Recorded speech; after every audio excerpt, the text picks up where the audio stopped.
Hello everyone, good morning, good afternoon, good evening, depending upon when you are watching this video lecture.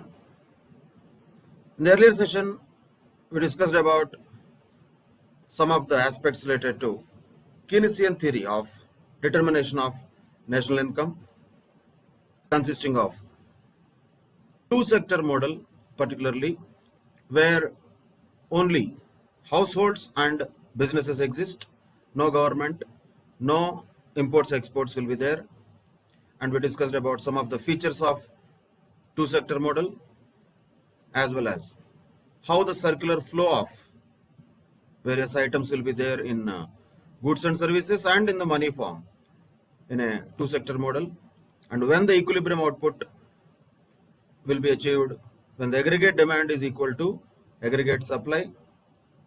In other words, the consumption plans are equal to production plans. Then we also looked at aggregate demand function in a two-sector model that was equal to C plus I, and consumption function is expressed as a function of the disposable income of the people, but of course in two-sector model disposable income and income both are same since there are no taxes, and that can be expressed as the consumption function.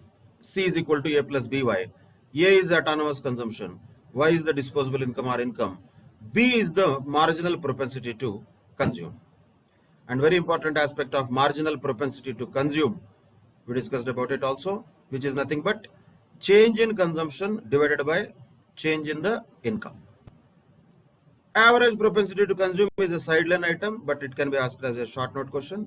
That is nothing but total consumption divided by total income. And some of the numerical examples were also taken. What was savings function and what is marginal propensity to save, very importantly, was also discussed, which is nothing but 1 minus marginal propensity to consume, or change in savings divided by change in income.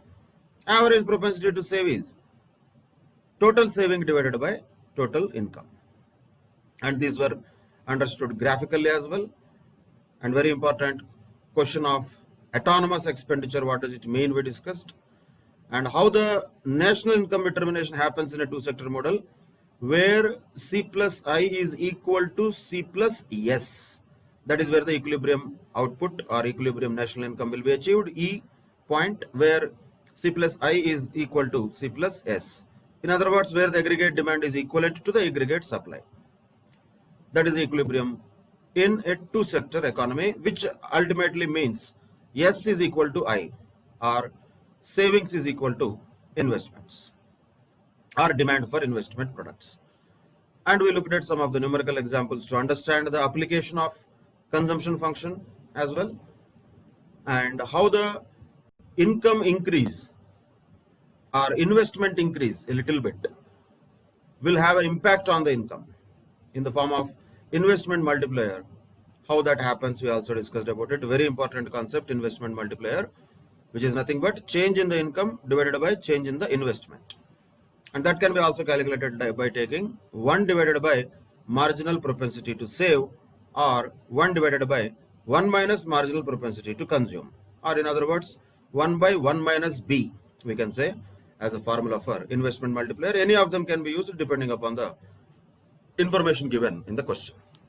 But investment multiplier definitely works well when there are less leakages.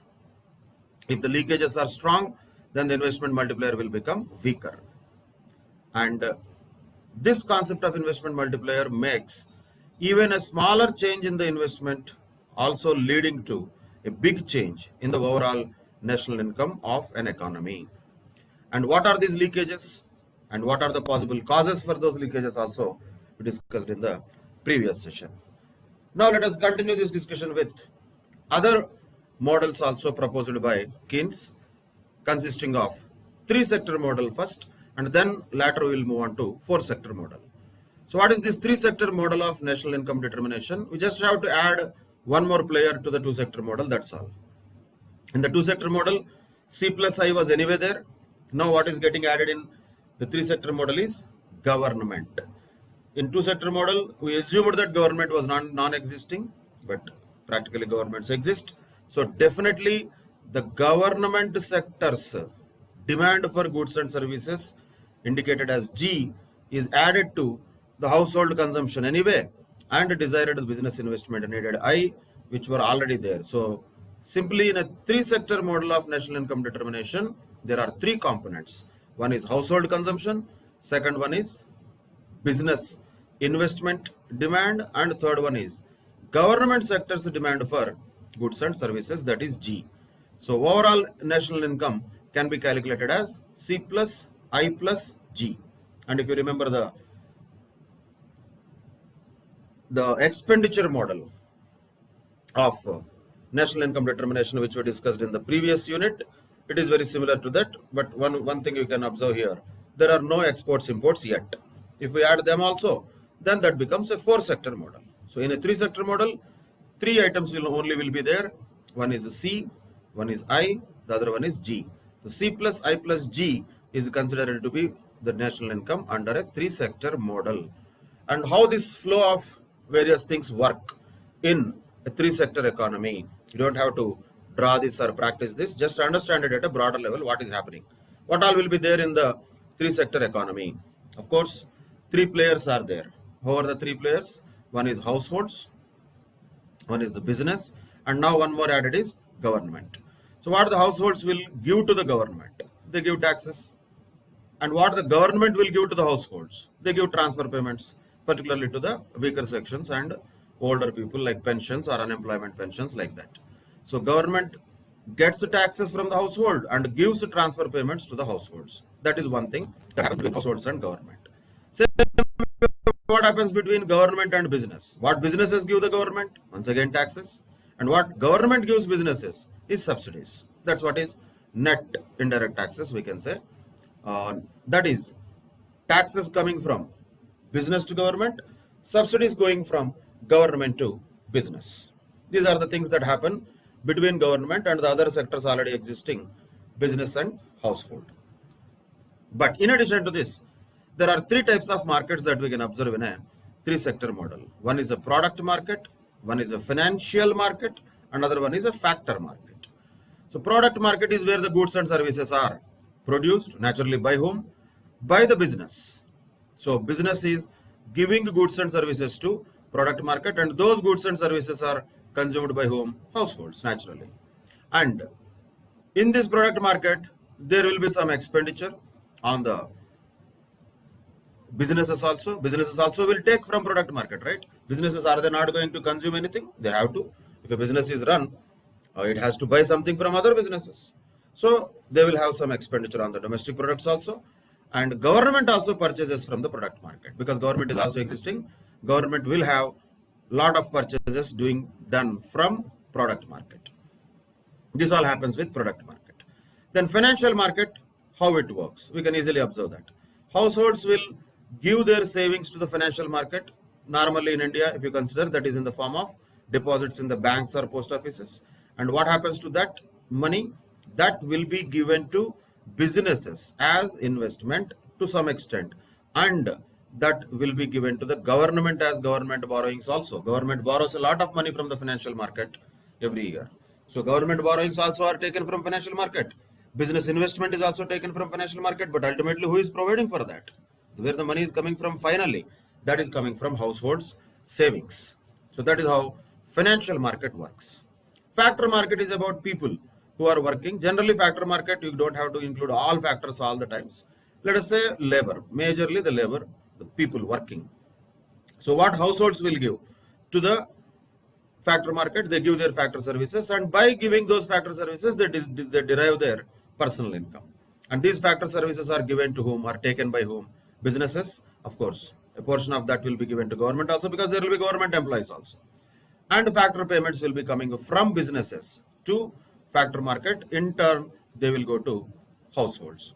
This is how the circular flow happens in a three-sector economy.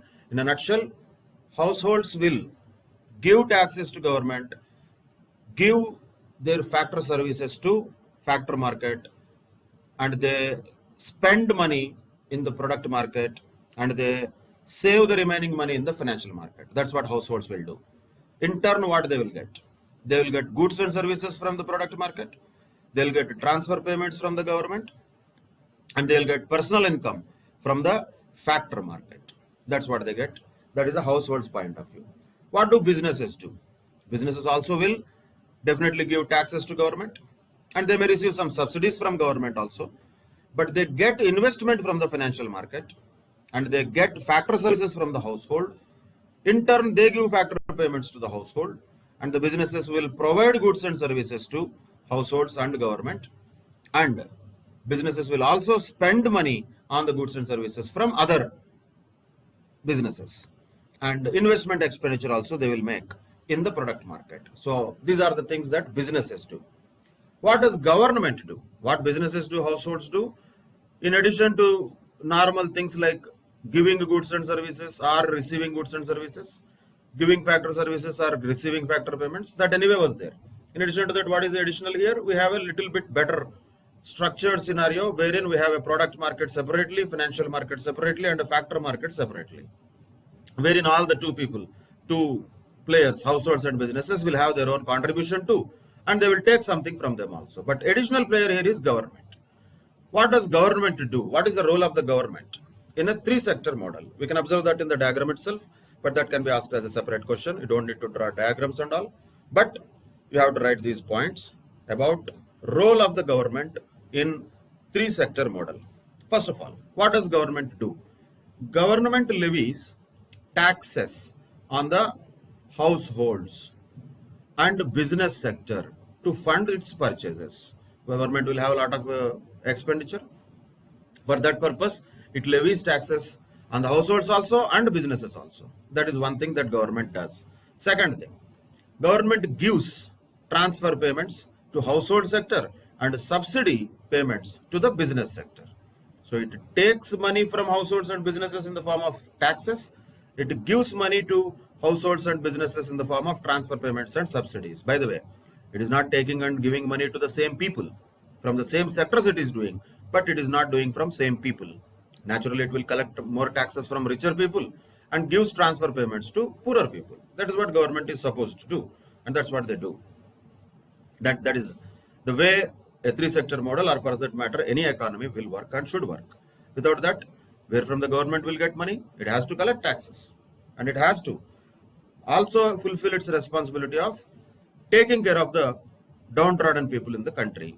So they give transfer payments to household sector, and at the same time, in order to encourage businesses, they may give subsidy payments to business sector. That's what the government does. In addition to that, government itself purchases goods and services from the business sector, naturally, because it has a lot of purchases to be made. And if you observe, biggest buyer in any country will be government only. You open any newspaper, there will be huge advertisements, not about the greatness of the government and leaders of the government, that anyway will be there. I'm not talking about them. You observe the advertisements related to the tenders that they call for. Let us say they call for a tender of 10,000 computers they want to purchase for the entire country to be established in one big department of the government. Like that, they will call for tenders for many expenses that the government does. That will call for tenders, and that will purchase goods and services from the businesses. So many tenders keep on floating daily, and that is what government expenditure is actually spent in the form of purchasing the goods and services from business sector. And what it purchases from the household sector? That purchases factors of production. Of course, again, don't go into factors of production all the times, all the four of them. Simply manpower, let us say. That is the biggest factor of production that government purchases from household sector in the form of government employees. Government employees are recruited by government, and it takes the factor services, manpower services from the household sector. Of course, in turn, it gives salary to them as the factor payment. So this is what government also does, in addition to just collecting taxes and giving transfer payments and subsidies. But not only that, even government borrows in the financial markets. Why it is required to borrow in the financial markets? Because usually there will be certain deficit that will be occurring when the taxes fall short of the government purchases. In other words, like any other normal individual or household, if your expenditure is more than your income, expenditure you have to put, you have to spend. Where from you will spend? You have to borrow. Same logic applies to governments also. And naturally, government is the biggest borrower. Government is the biggest purchaser of goods and services. And naturally, government is the biggest employer also. If you take any one organization, no one organization can have more employees than the government itself. So biggest employer, biggest buyer, biggest borrower, always in any country in general will be government. And that is the role of the government in a three-sector model as per Keynes. So how the three-sector model equilibrium income will be determined? Same thing, just we have to extend whatever we already know. We started with only C, if you remember. C was only consumption, starting not from zero, starting from somewhere else. Why? Because this is autonomous expenditure, autonomous consumption, A we can call that. That is already known to us. But we added already I to that. I is the demand for investment goods, and that is already in the business sector. So this amount is I. That is more than C, so C plus I. Now what is getting added to that? Now C plus I plus G is there. That means what got added? G got added to original item of C plus I. So naturally, what is the impact of that on the national income? Let us observe that. This total is same. The total of Y here earlier was C plus S. So what we did earlier, C plus I is equal to C plus S. That was a two-sector model, right? Now you just have to add C plus I plus G. That should be equal to C plus S plus T. And what is T? Taxes. That is the additional thing. On one side G got added, that is the government expenditure. On the other side T got added, that is the tax revenue that the government gets. Because of the existence of government in the three-sector model, these are the two things which are added on the both the sides. Then what happened because of that? Just are they going to be equal? And then there is no difference between original two-sector model and three-sector model? No, not like that. Since C plus I plus G is more than C plus I, original equilibrium earlier what we thought, let us say at this point, was E. Now by adding G to that, this much is added to C plus I, that is G. So what happened to the equilibrium? It has moved upwards. That means the national income increased because of government expenditure. That is a very important point we have to understand. Just C plus I, whatever the equilibrium national income was, with an additional expenditure by government in the form of G, definitely the national income got increased. Equilibrium got changed from E to E1. That means the national income got increased from Y to Y1, and that change is delta Y. That is the additional national income which got generated because of what? The government expenditure. Of course, any additional government expenditure also act like a multiplier. That will add to the overall national income, no doubt in that. But it's a different story whether always it will add positively or negatively. Most of the times, in general, according to Keynes, the government expenditure, if it is put to use effectively, that additional G will increase the national income. The equilibrium will be changed from E to E1. National income will be increased from Y to Y1. So that is what is equilibrium income under three-sector model according to Keynes. And what is the equation we have to remember here? C plus I plus G is equal to C plus S plus T. That's it. That is a three-sector model discussion about computation of national income under three-sector model. Now moving on to four-sector model of national income determination. One more thing we have to add. Other three will be already there. Already C is there, I is there, J is there. So what is extra now? Net exports, or X minus M we can say. Exports minus imports. So now what is the additional sector that got added here? This is foreign sector.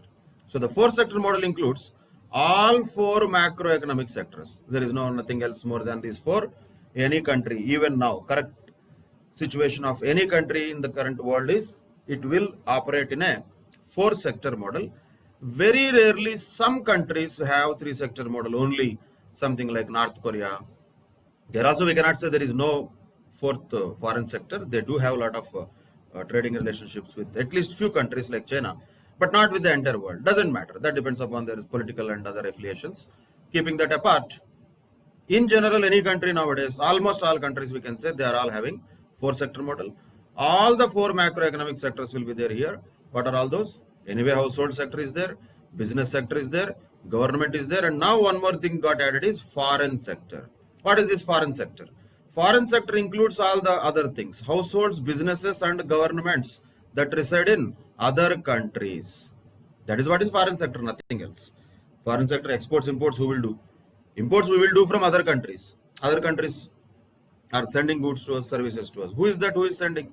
Maybe that could be households also, that could be businesses also, and that could be governments also. If you recruit, let us say, some foreigner for any of the services to be rendered in India, then that means we have taken the factor services from the households of other country. That is a foreign sector. Let us say if we imported certain goods, let us say some mobile phones are imported from some other country. That means we have taken the goods and services from businesses of the other country. Sometimes we can even take governments inputs also, other governments inputs also, maybe in the form of defense support and all that. Like, for example, India takes a lot of defense support from particularly Russia. Russia means directly almost the Russian government and government manufactured weapons were procured by India many years. And certain private sector companies like Rafale also, that is a brand. So Dassault is the company. Those businesses will provide certain goods and services to us. So whatever the way it may be, whatever we do, whether it is from the households or businesses or governments that we are taking anything, that is called as foreign sector when we are taking those things from households, businesses or governments in other countries. Other than our country, everything is a foreign only. That's it. That is foreign sector. So in other words, simply the expression of that in equation is x minus m. That is exports minus imports. So simple formula you can remember is y is equal to c plus I plus g plus x minus m. We already applied this, if you remember. Nothing new in this. That is the expenditure model, right? So exactly all the things are there. So in this case, let us say one example if you take. Consumption is 750, investment is 250, add that. This is C and this is I and this is G, government purchases, C plus I plus G, plus exports minus imports. You get national income. Do the math. 750 plus 250 plus 100 plus 100 minus 200. So what is the national income in this case? 1000. That's all. That is how national income can be calculated in a 4-sector economy. C plus I plus G plus X minus M.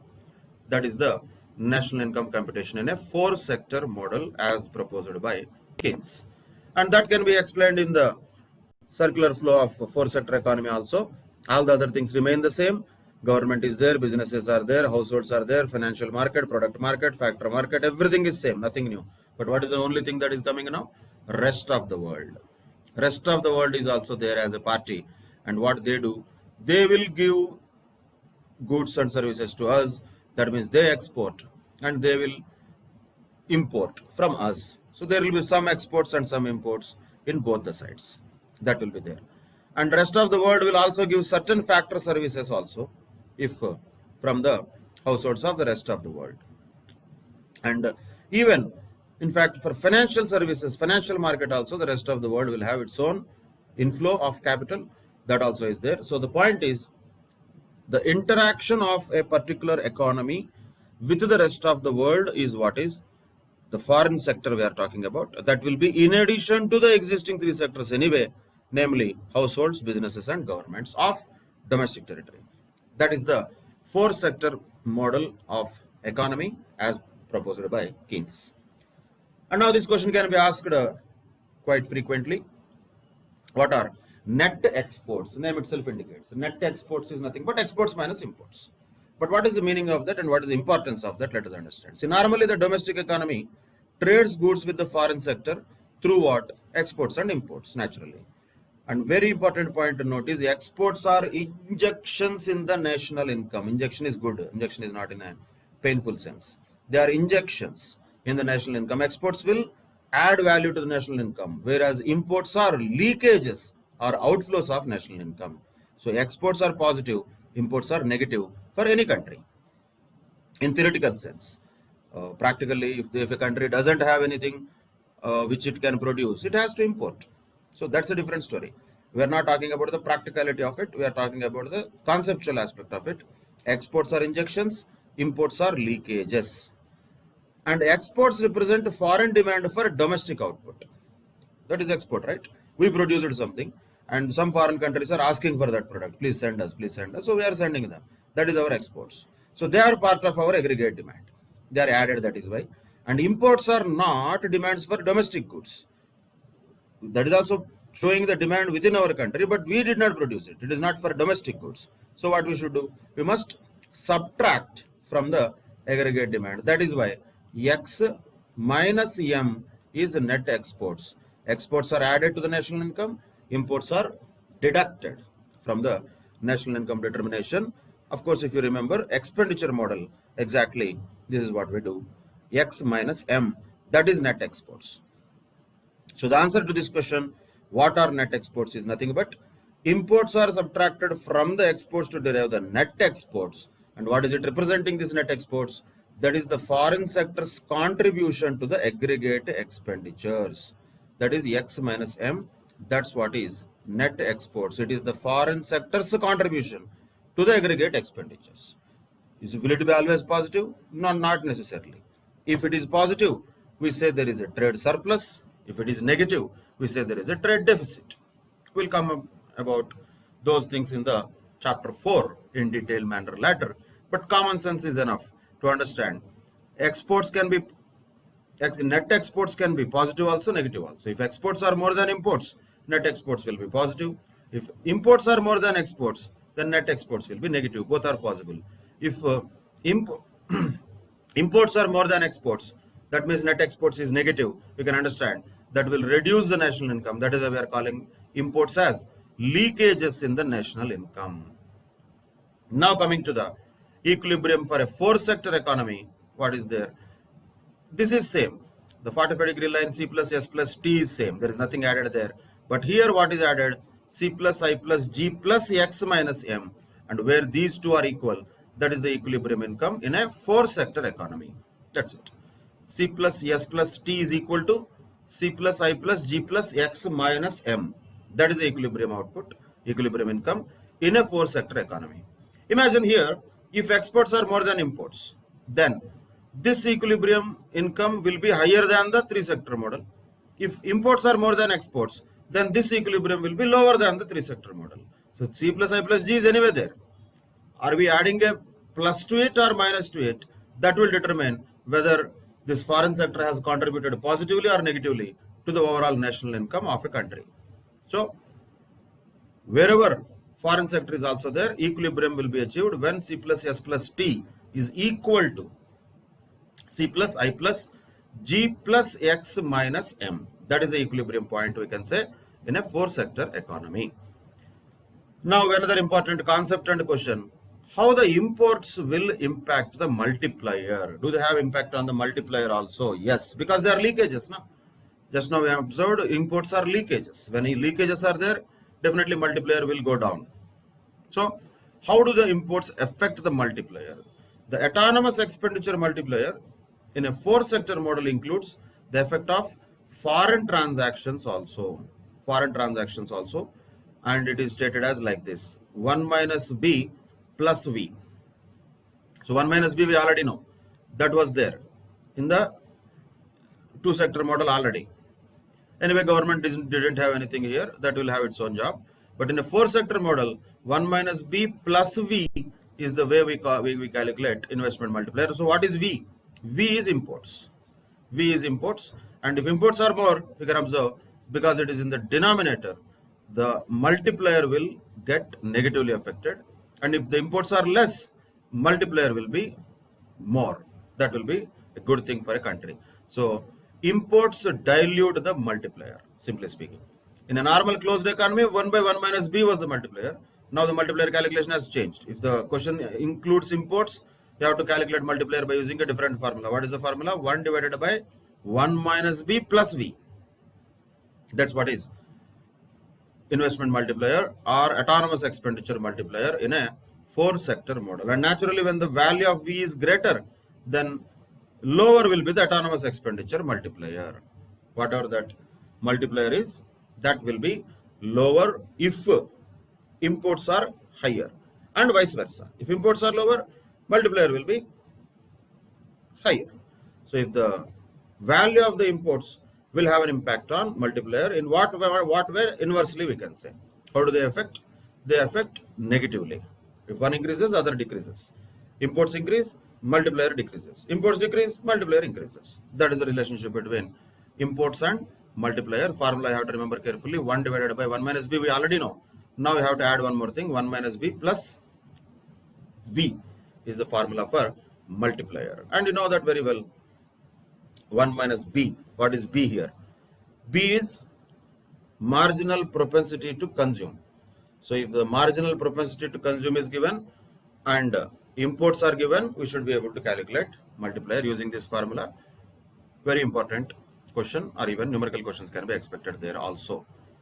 With that, the theoretical discussion on different types of models proposed by Keynes, including 2-sector, 3-sector and 4-sector models, can be concluded.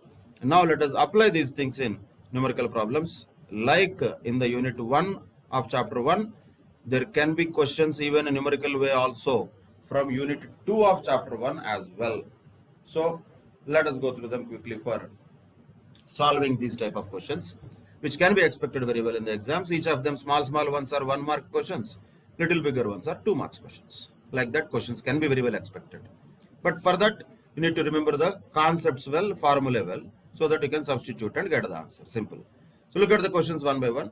First question, if the consumption function is C is equal to 20 plus 0.5 YD is disposable income naturally, then an increase in the disposable income by 100 will result in an increase in the consumer expenditure by how much? That is the question. Straightforward question. 20 will not have any impact because that is autonomous. So if there is an increase in the disposable income by 100, how much the consumption will increase? Naturally 0.5 into 100. That means 50 rupees. That is the answer for first question. Second question. If the autonomous consumption is equal to 2000, that is A, marginal propensity to consume is 0.8, and disposable income if it equals to 10,000, then total consumption will be how much? Simply you can just substitute. C is equal to 2000 A plus B into Y, right? That was the formula. B how much is says marginal propensity to consume 0.8. 0.8 into how much is the disposable income he says, that is Y, that is 10,000 rupees, which means 8,000 plus 2,000, answer is 10,000. That's all. That is answer for second question. Third question. For the linear consumption function C is equal to 700 plus 0.8y and I is equal to 1200, net exports are 100, find the equilibrium output. So there is no G. No G is no G. What we can do G? Nothing we can do. So whatever is there, that only we can just substitute. But anyway, what is the equilibrium output? Always it will be C plus Y is equal to C plus I plus G plus X minus M. G is not there, X minus M is already given. So simply you have to just substitute it here. So Y is equal to, I'm doing it here.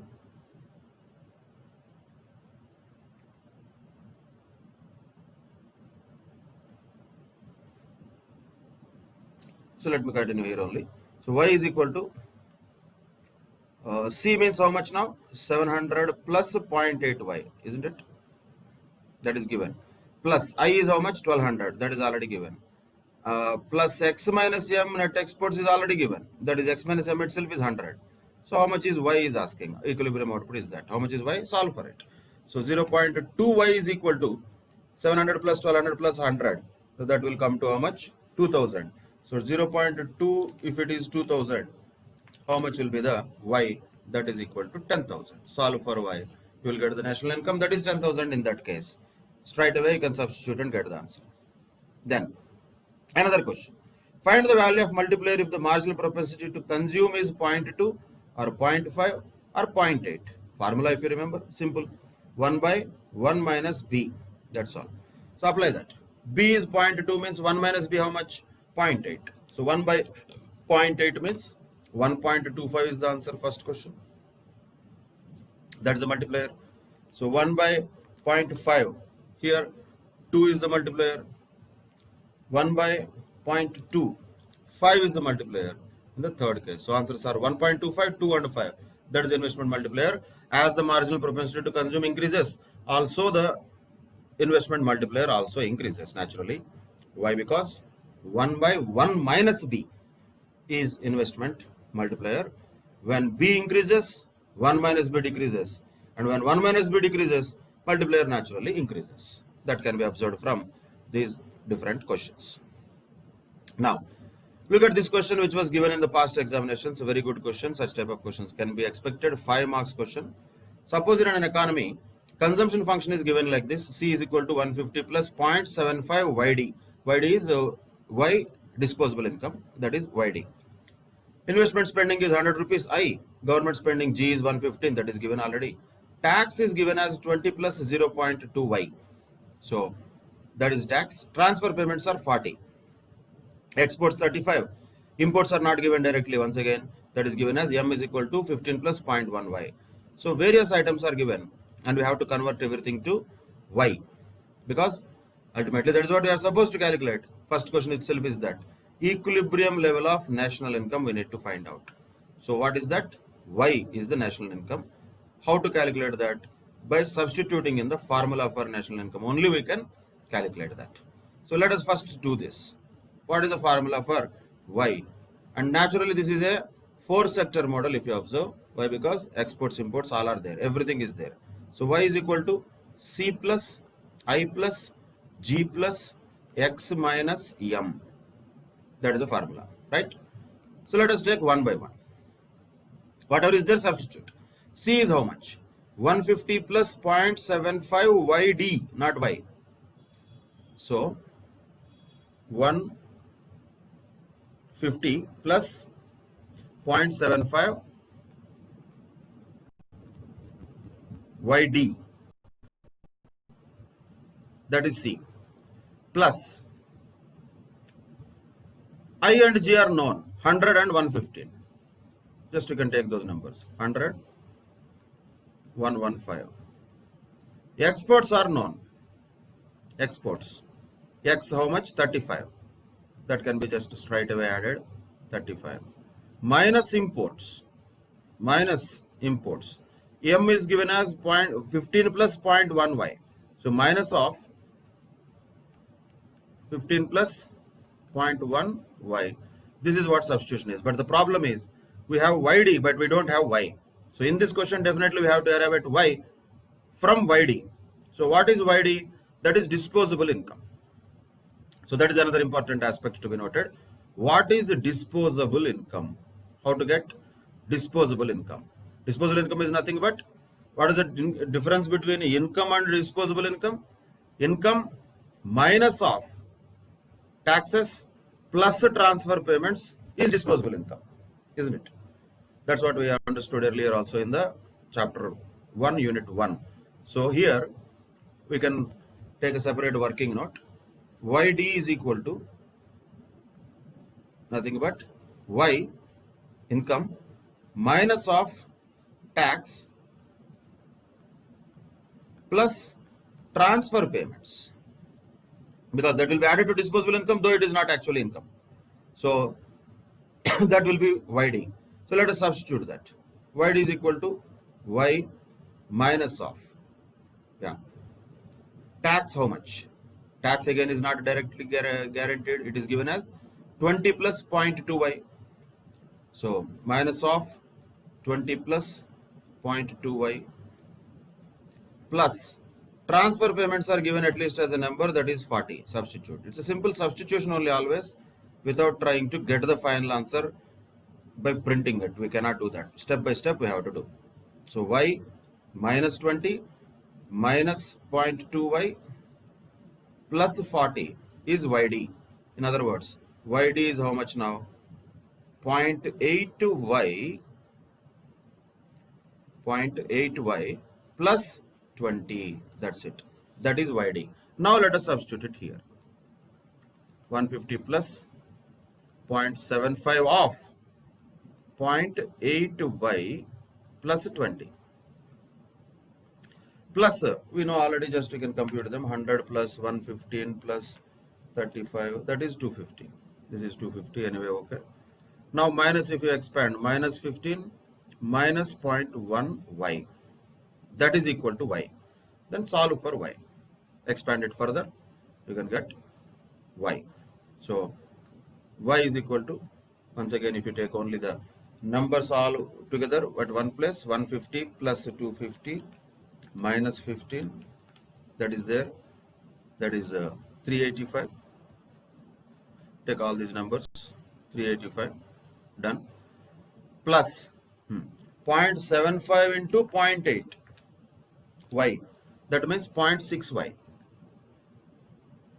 0.75 into 0.8 y, 0.6 y. Then 0.75 into 20, another number, 15, minus 0.1 y. That's what it is. So ultimately what happens here, 0.6 minus 0.1 is 0.5, that goes to the other side. 0.5 y is equal to how much? 400, isn't it? 385 plus 15, 400. So 400 divided by 0.5 means y is how much? 800. That is the answer. Y is 800. That is the answer for first question. That's what is asked. Equilibrium level of national income, y, that is 800. This is a 5 marks question. Simple substitution, but slowly, carefully expanding it one by one, step by step, you get 5 marks. So much in a hurry. I want answer. Most of the people get wrong answer. So that is the difference of attitude. When you have 5 marks to be pocketed, you have to be patient enough to solve the question stepwise, slowly, one by one. And it does not take much time also. Simple algebraic substitution, nothing much. Now, that is the equilibrium level of national income. Answer for first question. We know that already. How much is that? Y is equal to 800. Now, next questions, other things are straightforward. Consumption at equilibrium level. Consumption we already know. So, what is consumption? Consumption is 150 plus 0.75 YD. Okay. We know that already. 150 plus 0.75 YD we know. YD is not already known directly, but we can substitute it. What is YD? 0.8y plus 20. 0.8y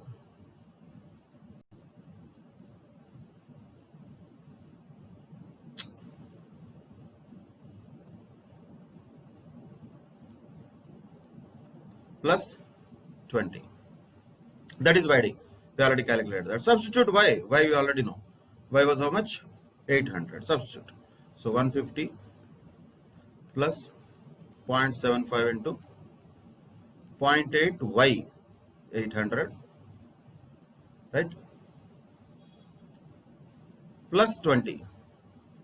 So substitute it carefully. 150 plus, first of all, 800 into 0.8, how much? 800 into 0.8, that is 640, into 0.75, how much? That is 480. This is one thing.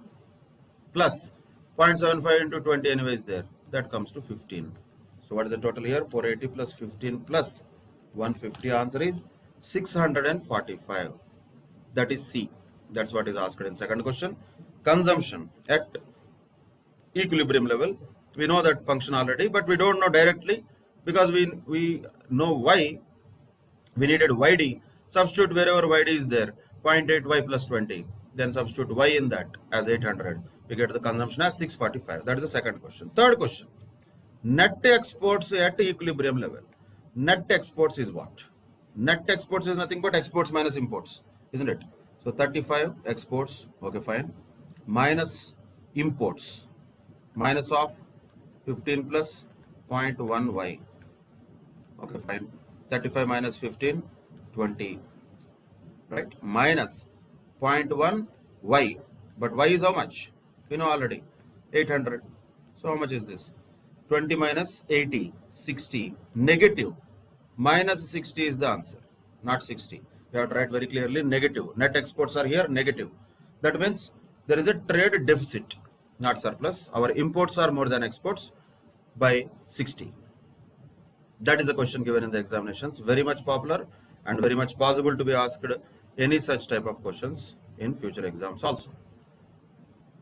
Little bit of algebraic application is there, but it's all about substitution of correct things and slowly, step by step solving of the answers is required for getting full marks in that question, such type of questions.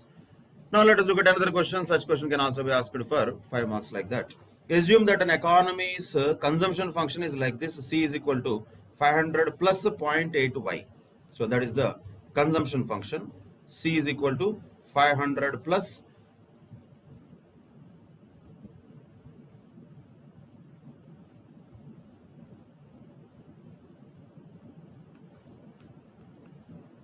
0.8 y. Okay, take that first. Then, what is the question? What will be the consumption when the disposable income y is 4,000, 5,000, 6,000? Simple question, direct or straightforward question. What will be consumption naturally when the incomes are three things? What he said, when y is 4,000, 5,000, 6,000. So how much will be consumption is asking. 4,000, 5,000, 6,000. If that is the income, how much will be consumption? Consumption will be 500 plus 0.8y. Substitute. So 0.8 into 4,000 plus 500. That means 3,700. Same way. If y is 5,000, 0.8 into 5,000 is 4,000 plus 500 means 4,500 is consumption. Then same way. 6,000 into 0.8 plus 500, that will be 5,300. That's it. That is answer for first question. That is a consumption at different levels is asked. Now, second question, what it is asking is savings. Once consumption is done, then savings also when this 4,000, 5,000, 6,000 are there. So that is the second question. We can find out savings easily. Consumption if you know, income you know, remaining is savings. Now 4,000 is income, consumption 3,700 means saving will be 300.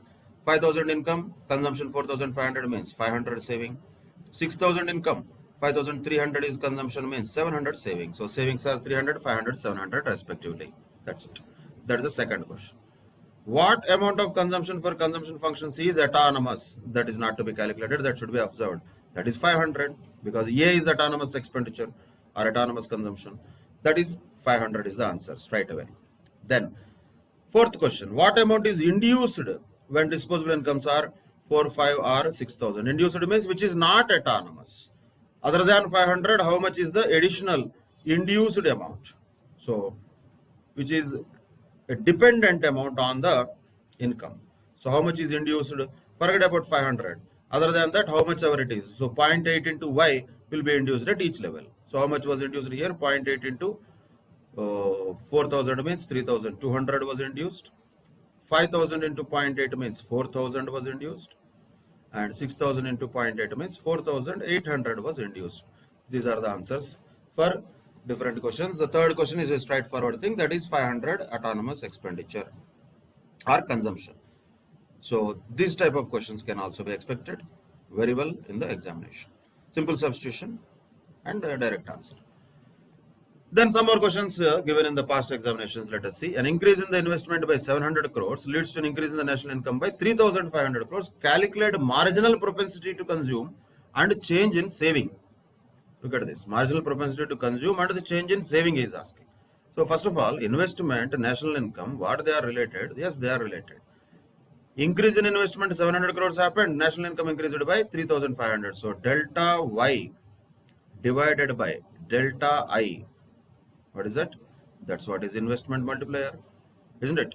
Change in income divided by change in investment. So 3,500 divided by 700, that means what is the investment multiplier here? That is 5. But that is equal to what? That is equal to 1 divided by 1 minus b. So simply cross multiply. 1 minus b is equal to 1 by 5, or other words, that is equal to 0.2. 1 minus b is equal to 0.2. B will be how much? 0.8. That is the second question. Marginal propensity to consume. And change in saving will be 0.2. Naturally, that is the marginal propensity to save, we can say. Or change in saving is asked. Change in saving means how much saving has changed.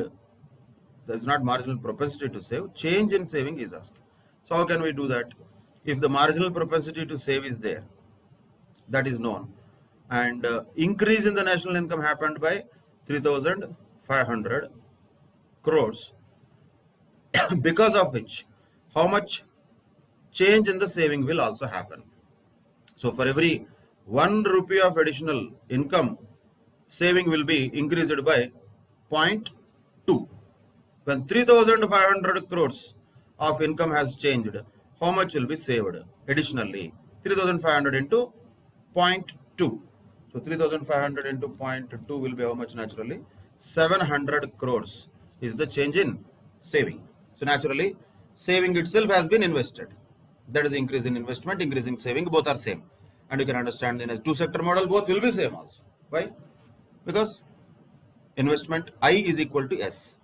So change in investment was 700, naturally change in saving also will be 700. That is answer for the 3 marks question. 3 things were asked. First of all, we have to find out investment multiplier. That is not asked, still we need to find it first. That was 5. Then marginal propensity to consume we should find. That was 0.8. Change in saving is 700 crores. That's it. Then another question was asked for 2 marks in another exam. Calculate the marginal propensity to consume and marginal propensity to save from the following data. Income and consumption are given, initial level and changed level are given. Simple. Marginal propensity to consume is nothing but change in the income divided by change in the consumption. Change in the income is how much? Delta Y divided by delta C. Sorry, delta C divided by delta Y. Change in the consumption as a result of change in income. So change in consumption, how much happened here initial to changed level? It happened at 3,000, right? So delta C is 3,000. Delta Y is how much? 8 to 12 means 4,000. So simply, how much is the marginal propensity to consume? That is 0.75. And naturally, marginal propensity to save will be 0.25. That's it. So formula, you have to remember very clearly. So this is a different formula, that is the impact of change in investment on the income. This is different. This is the impact of income on the consumption. So marginal propensity to consume, the formula is delta C divided by delta Y. Delta C was 3,000, delta Y was 4,000. So naturally marginal propensity to consume will be 0.75, marginal propensity to save will be 0.25. That's it. That is a 2 marks question. You have to write the formula and then substitute. Don't try to directly write the answers. At least one formula substitution should be shown, some working should be shown. Then full marks can be obtained in these type of questions. Now look at another question. When investment in an economy increases from 10,000 crores to 14,000 crores, that means delta I is 2,000 crores. National income increased from 80,000 crores to 92,000 crores. Compute the investment multiplier. Straightforward question. Change in investment is 12,000. 80 to 92 it increased, na? 12,000 divided by how much is the change here in the investment? 10 to 14,000 means 4,000. So delta Y divided by delta I. That is the formula we have applied here.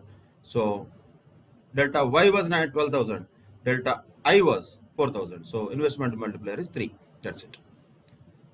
Then another question, 3 marks question. Consumption function is C is equal to 300 plus 0.75y. Investment is 800. Net imports are 100.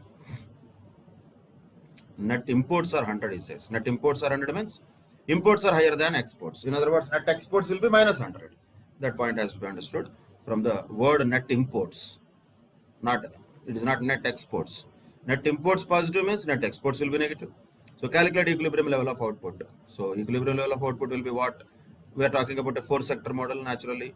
So that will be equal to C plus I plus G is not given, but X minus M. G is not there. Not there. So that is Y. So Y is equal to same 300 plus 0.75Y plus investment is 800. Say minus 100. Why? He said net imports are 100 means net exports will be minus 100. Like that. So 800 plus 300, 1100 minus 100 is 1000. If this goes to other side, 0.25y is equal to 1000. Naturally, y will be how much? 4 times 4,000. That is the answer for this question. 3 marks question like that was asked in the previous exams. Same way another question, calculate average propensity to consume and average propensity to save. See, a lot of times people don't read this formula APC and APS. That is where the sudden focus will be shifted to. Though it is not important for other things. Separately it is important for computational purposes or short notes also. Average propensity to consume is nothing but the total consumption divided by total income. So 3,000 divided by 4,000. That is average propensity to consume. That is naturally 0.75. That is average propensity to consume. Average propensity to save means total saving by total income. Saving is how much? When you have income of 4,000 but consumer 3,000 means 1,000 saving. That comes to 1,000 divided by 4,000. Naturally that will be 0.25. So average propensity to consume and average propensity to save also are complements to each other. Both will be, total of both will be equal to 1. But only point is sometimes the average propensity to save could be negative also. That is possible. In case of marginal propensity to consume and marginal propensity to save, both will be positive numbers in general. Because marginal propensity to consume has to be positive because B is positive for a linear equation. And then when that is positive, 1 minus that small number will be definitely positive number only. So that is marginal. But average also, total of these two will be equal to 1. But formula is different. There is no change here. Only original consumption, total divided by total income is average propensity to consume. Total saving divided by total income is average propensity to save. That's a 2 marks question. Again, formula, substitution, answer. That is the technique you have to follow. And good presentation is required. It will not take much time, but care has to be taken. Recklessly you cannot do these things. Then you will get wrong answers, and simple questions also people lose marks unnecessarily. So that attention is required, focus is required while solving such questions. Then naturally the answers will be correct. Then another question, 5 marks question. This was also asked in an earlier examination recently. In a 2-sector model economy, only 2-sector economy, business sector produces 7,500 units at an average price of 7 rupees. So that is the only scenario given. Mostly it is a theory question actually, not much numbers. But you should understand the concept, then only you can answer it. What is the money value of output? What is the money value of output? Whatever output is produced, 7,500 into 7. That is the money value of output. 7,500 into 7 means 52,500 is the output produced by business sector. What is the money income of households? You have to remember that conceptually. Money income of households in a 2-sector economy will be equal. No? Both will be equal. Whatever the money value of output is there from business sector, the same will be equal to money income of households also, because there is no other things there. So income of households is also same as the output. So 52,500 is the income of households. But is that what they completely spend? No. They spend 75% of their income. Then what is the consumer expenditure? So 52,500 into 75% means how much they will spend? 39,375 rupees only they will spend. That is the answer for 3rd question. That is expenditure. So what happens to the remaining then? Naturally that will be savings. That 13,125 will be savings. But consumption expenditure is only 39,375. That is 3rd question. What is the total money revenue received by the business sector? Once again, it will be same as 39,375. Why? Because when people are spending 39,375, that will go to whom? That goes to business sector. When there are only 2 sectors, whatever the income of one sector is or expenditure of one sector is, that becomes the income of the other sector. So, though value of output was 52,500, since the households have spent only 75% of the income, the same amount of money will go to the business sector as a revenue. So what should happen to the level of output now? Now what should happen? That is a theory question once again. So what should happen? Is it equilibrium? No, it is not. Why? Because there is a 13,125 rupees worth of stock lying with the producers because people did not buy it. So what the producers will do? They will not produce more. They will try to first of all sell this stock. That means what? They will stop production or they will reduce the production. That means what? A lot of people will lose jobs. That means what? National income will go down. When? Because here there is a 13,125 of stocks, which is unsold, we can say in one sense, unsold it is.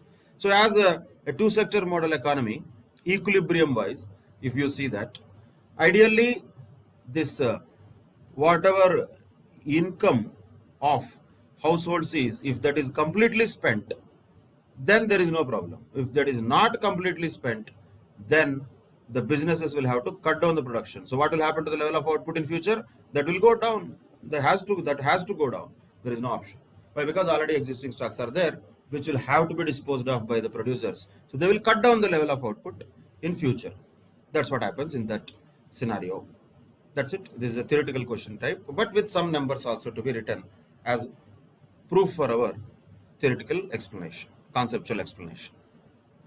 Now let us look at another question, 3 marks type question. Compute the amount of subsidies from the following data. GDP at market prices is given, and indirect tax is given. GDP at factor cost is given. Actually, it is related to unit 1. Doesn't matter. Unit 1, unit 2, both are chapter 1 only. In chapter 1, entire national income concepts are there. So all of them are very interlinked with each other. If you understand conceptually, everything is same. Now, what is GDP at market prices and factor cost? That should be known first of all. So GDP at market prices is nothing but GDP at factor cost plus indirect taxes minus subsidies. Or on the other side, you can even say GDP at factor cost is nothing but GDP at market prices minus net indirect taxes, which is minus indirect taxes plus subsidies. Either way it is okay. But just substitute whatever the amounts are there. We want that subsidies here. So if you want subsidies, take the subsidies to other side. How can you get subsidies? GDP at factor cost 3,60,815, right? Plus indirect taxes 454,367 minus this has gone to other side, means this will come to this side. GDP at market prices, which is known 779,567. You will get the answer for subsidies. Do the calculation. 360,815 plus 454,367 minus 779,567. That's it. Answer is 35,615. 35,615 rupees is the subsidies that could be obtained from the data that is available. These are the various types of questions which were given in the past examination, can be expected also. First chapter, once again, let me tell you. Of course, actually, when you have 4 chapters in a syllabus, you have 40 marks.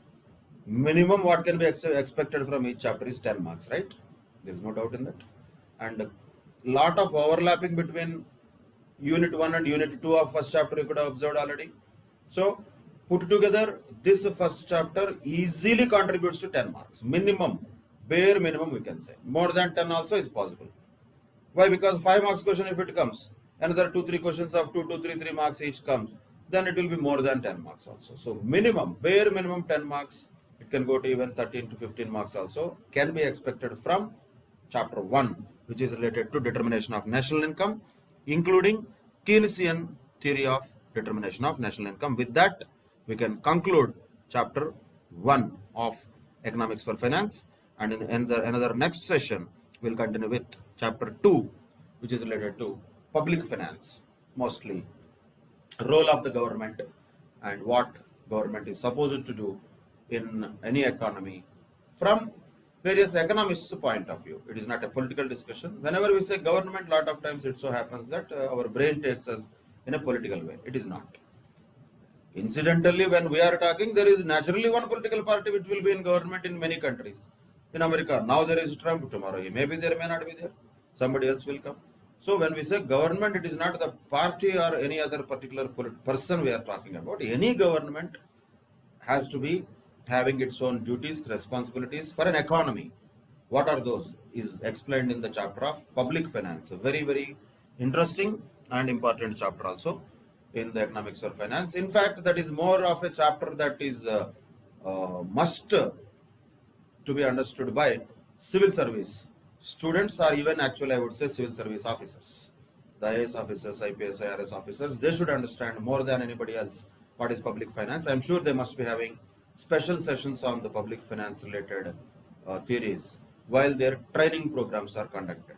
So very crucial aspect of role of government and what governments are supposed to do and what they are not supposed to do, and why is it first of all required for the government intervention, and what is a fiscal policy, what kind of fiscal policies the governments can adopt, might adopt. All these aspects we'll discuss in chapter 2, which will be continued in another session. Till then, take care, bye bye, thank you very much.